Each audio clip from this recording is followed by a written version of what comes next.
চট্টগ্রাম বিশ্ববিদ্যালয়ের শিক্ষার্থী ও স্থানীয়দের মধ্যে দফায় দফায় সংঘর্ষ শেষে অভিযানে নেমেছে যৌথ বাহিনী। রোববার 31 আগস্ট বিকেল 4টার দিকে যৌথ বাহিনী অভিযান শুরু করেছে। এর আগে দুপুর 12টা থেকে বিকেল 3:30 পর্যন্ত বিশ্ববিদ্যালয়ের 2 নম্বর গেট সংলগ্ন এলাকায় সংঘর্ষ হয়।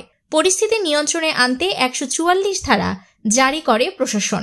জানা যায়, দুপুর 12টা থেকে বিকেল 3:30 পর্যন্ত টানা সংঘর্ষ চললেও এ সময় আইনশৃঙ্খলা বাহিনীর কোনো সদস্যকে দেখা যায়নি। বিকেল 3:30টায় হাটহাজারী উপজেলা নির্বাহী কর্মকর্তা ইউএনও মোহাম্মদ আবদুল্লাহ আল মুমিন সই করা বিজ্ঞপ্তিতে 144 ধারা চালু হলে এর প্রায় 30 মিনিট পরে ঘটনাস্থলে আসেন যৌথ বাহিনীর সদস্যরা।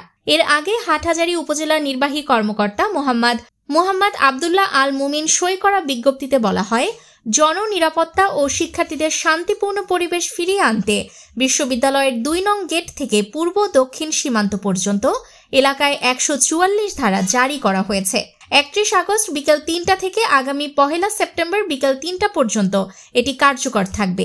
এ সময় উন্মুক্ত স্থানের সকল প্রকার সভা সমাবেশ, মিছিল, মিটিং, গণজমায়েত, অস্ত্র বহন ও 5 জনের বেশি লোকের একত্রিত হওয়া সম্পূর্ণ নিষিদ্ধ ঘোষণা করা হয়েছে।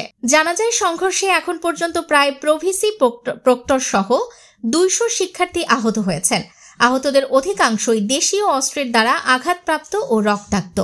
শনিবার 30 আগস্ট রাতে এক ছাত্রীকে দারোয়ান কর্তৃক মারধরের অভিযোগকে কেন্দ্র করে শিক্ষার্থী স্থানীয়দের মধ্যে সংঘর্ষের সূত্রপাত ঘটে। রোববার সকাল থেকে ফের সংঘর্ষে পরিস্থিতি ভয়াবহ রূপ নেয়। নিউজ ডেস্ক, দৈনিক অন্যধারা।